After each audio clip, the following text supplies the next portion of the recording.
You're eating less, you're walking more, you've cut back on desserts, you're watching your portions, and by every rule you were taught, your belly should be shrinking.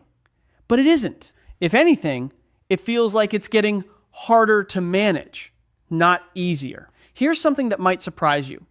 One of the most overlooked reasons for that has nothing to do with willpower and everything to do with a single everyday food, a food many people over 60 have been quietly avoiding for decades because of advice that's now outdated. This isn't some rare superfood you've never heard of. You've seen it in the grocery store 100 times. You may have even avoided it on purpose because somewhere along the way you were told it was too fattening or something to eat sparingly, if at all. Today, I'm going to explain exactly why that advice was wrong, what this food actually does inside your body after 60, and how to start using it the right way starting tonight. Stick around because by the end of this video, I think you'll see this food completely differently. Why belly fat changes after 60. Before we get to the food itself, let's quickly cover why belly fat behaves so differently after 60, because it explains why this particular food matters more now than it did when you were younger. As we age, we naturally lose muscle, a process called sarcopenia, and less muscle means a slower resting metabolism, even if your eating habits haven't changed at all. Daily activity often decreases gradually too, sometimes without us even noticing. Hormonal shifts lower estrogen after menopause, gradually declining testosterone in men tend to redirect where the body stores fat, often toward the abdomen. And blood sugar regulation becomes less efficient with age, meaning the same meal that was fine at 40 may now trigger a bigger insulin response at 65 or 70. Here's the important part. Not all belly fat is equal. There's the fat just under the skin you can pinch, and then there's visceral fat, which sits deeper around your organs and is far more metabolically active. It's linked to inflammation and how your body handles blood sugar. This is why the goal after 60 isn't simply eat less. The goal is improving the overall metabolic environment your body is working in. And that's exactly where this food comes in. Building the curiosity gap, I'm not going to tell you the name of this food just yet because I want you to understand why it works before you hear what it is. Otherwise, it's easy to dismiss it the same way you may have dismissed it before. Here's a hint. For decades, an entire generation was taught that fat in almost any form was the enemy. Low-fat diets were everywhere. Fat-free products lined every grocery shelf. And in that environment, this particular food, which is naturally high in fat, got unfairly lumped in with foods that genuinely aren't good for you. The truth is almost the opposite of what most people were told. Let's talk about it. The food, avocado. This food is the avocado. And if part of you just thought, isn't that the one I'm supposed to limit because of the fat and calories? You're exactly the person this video is for. Why it's been ignored. If you grew up in the 1980s or 90s low-fat era, you were likely taught to view all dietary fat with suspicion, avocado included. Nutrition guidance at the time didn't yet distinguish clearly between different types of fat, the kind that raises health risk versus the kind that actively supports it. As a result, a genuinely valuable food got quietly pushed off a lot of plates for decades. And for many people, that old advice never got updated. The fat myth corrected. Avocados are high in monounsaturated fat, the same type of heart-healthy fat found in olive oil. This is a very different category from the saturated and trans fats. That guidance has consistently linked to higher cardiovascular risk. Multiple studies have found that replacing saturated fat with monounsaturated fat is associated with improved cholesterol profiles, particularly higher levels of HDL, often called the good cholesterol. So the very reason this food was avoided is, for most people, the reason it deserves a second look. Satiety, why it matters for belly fat specifically. One of the most practical reasons avocado supports weight management is satiety. The combination of healthy fat and fiber slows digestion and helps you feel fuller longer after a meal. This matters enormously for belly fat because a huge amount of excess snacking and overeating happens simply because a previous meal didn't hold you over. Several studies have found that people who added avocado to a meal reported significantly greater satisfaction and reduced desire to eat again in the following hours compared to a similar meal without it. Fiber and blood sugar. A single avocado contains a meaningful amount of fiber, more than most fruits. That fiber slows the absorption of sugar into the bloodstream, helping to prevent the sharp blood sugar spikes and subsequent crashes that can contribute to fat storage, particularly visceral fat, over time. For anyone managing blood sugar concerns after 60, this is one of the more practical food-based tools available. Potassium, the quiet detail. Almost nobody mentions. Here's something that rarely gets discussed. Avocados are one of the richest sources of potassium of any common food, containing even more potassium per serving than a banana. Potassium plays a direct role in regulating fluid balance and helping to offset the effects of sodium in the diet, which supports healthy blood pressure. For a lot of people over 60 managing blood pressure, this is a meaningful, often overlooked benefit hiding inside a food they may have been avoiding. What it's not, I want to be clear about something important. Avocado is not a magic belly fat food.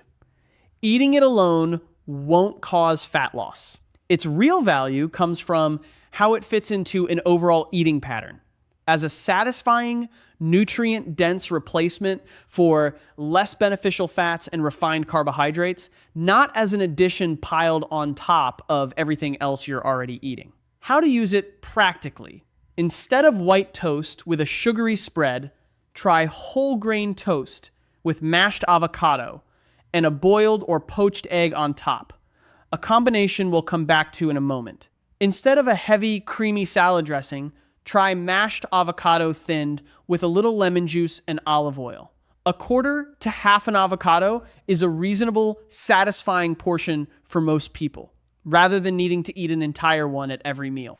Now, avocado is powerful on its own, but here's something that matters just as much as the food itself: what you eat it with. There's a bigger secret hiding in how these foods work together, and I'll walk you through exactly what that means in just a moment. First, let's talk about the foods that pair with avocado to make the biggest difference. Beans and lentils bring something avocado doesn't: a strong dose of plant-based protein alongside their own fiber. Together, protein, fiber, and healthy fat create one of the most satisfying, blood sugar-friendly combinations you can put on a plate. Lentils are also inexpensive, shelf-stable, and require no special skill to prepare. A simple lentil soup or a bean salad with a few slices of avocado on top is an easy, affordable way to combine the two. We touched on this a moment ago, but it's worth its own mention. Eggs provide high-quality, complete protein along with essential amino acids that help preserve muscle, something especially important after 60 since more muscle supports a stronger overall metabolism. Pairing eggs with avocado on whole grain toast turns a simple breakfast into a combination of protein, fiber, and healthy fat that keeps you fuller for hours rather than leaving you hungry again by mid-morning. Vegetables like spinach, kale, broccoli, and cabbage add volume and micronutrients without adding many calories, which allows you to build a genuinely filling plate. Try this simple visual. Imagine your plate divided in half, 1/2 vegetables, 1/4 lean protein, and 1/4 healthy fat and fiber source like avocado, paired with a small serving of whole grains. This structure naturally limits how much room is left for less beneficial, calorie-dense foods without you ever having to consciously restrict anything. Salmon, sardines, and mackerel bring omega-3 fatty acids into the picture, which have been studied for their role in supporting heart and brain health alongside their own protein content. A piece of salmon with a side of avocado and steamed greens is a complete, satisfying meal that touches nearly every piece of what we've talked about today. And for a budget-friendly option, canned sardines or canned salmon offer nearly the same benefits as fresh fish at a fraction of the cost. The bigger secret, what you combine matters. Here's the idea I want you to walk away with, because it's more valuable than any single food, including avocado. No food operates alone in your body. When you combine protein, fiber, and healthy fat in the same meal, you slow digestion, stabilize blood sugar, and stay full longer than you would from any one of those elements by itself. This is why avocado on its own is helpful, but avocado alongside eggs and vegetables or alongside lentils and greens is significantly more effective for the kind of steady, sustainable results most people over 60 are actually looking for. A few simple combinations to remember: eggs, avocado, and vegetables; salmon, broccoli, and lentils; Greek yogurt, berries, and a small handful of nuts; lentils, vegetables, and a drizzle of olive oil. You don't need to memorize an exact formula. Just aim at most meals to include something with protein, something with fiber, and a source of healthy fat like avocado, olive oil, or nuts. That combination alone does more for how you feel and how your body manages fat than almost any individual superfood ever could. The 30-day strategy. Let's turn this into something practical, because information without a plan tends to fade by next week. Week 1, replace one highly processed snack each day with a whole food option, for example. Swap crackers or chips for a small handful of nuts, or vegetables with a bit of mashed avocado. Week 2, add a high protein breakfast using the egg and avocado combination we talked about, or a similar protein forward option, most mornings of the week. Week 3, add vegetables and legumes to more of your meals. Even something as simple as adding a serving of lentils to a soup you already make, or an extra side of greens at dinner. Week 4, start intentionally building full meals around the combination we just covered: protein, fiber, and healthy fat, while keeping highly processed foods to a minimum. The key is not trying to transform your entire diet overnight. Trying to change everything at once is one of the most common reasons healthy changes don't stick. Consistency, built gradually, is the actual strategy, not perfection. Here's what I really want you to take away from today's video. This was never just about your waistline. It's about being able to get up from the floor without needing to brace against furniture. It's about climbing a flight of stairs without stopping halfway up to catch your breath. It's about having the energy to get down on the floor and play with your grandchildren, to keep gardening, to travel without your body holding you back, to carry your own groceries in from the car without a second thought. The goal after 60 isn't chasing a perfect body, and it was never about fitting into an old pair of jeans for its own sake. It's about building a body that lets you keep living the life you actually want to live. One where independence, Energy and mobility are the real prize, and a healthier midsection is simply part of getting there. So here's my challenge for you. Pick just one thing from today's video. Maybe it's adding avocado to your breakfast. Maybe it's the egg and avocado combination. Maybe it's simply committing to week 1 of the 30-day plan and start it this week, not someday. If this video helped you see this food differently, let me know in the comments. Tell me whether avocado has been something you've been avoiding and why. And if you found this useful, please consider subscribing because there's a lot more where this came from. I'll see you in the next one.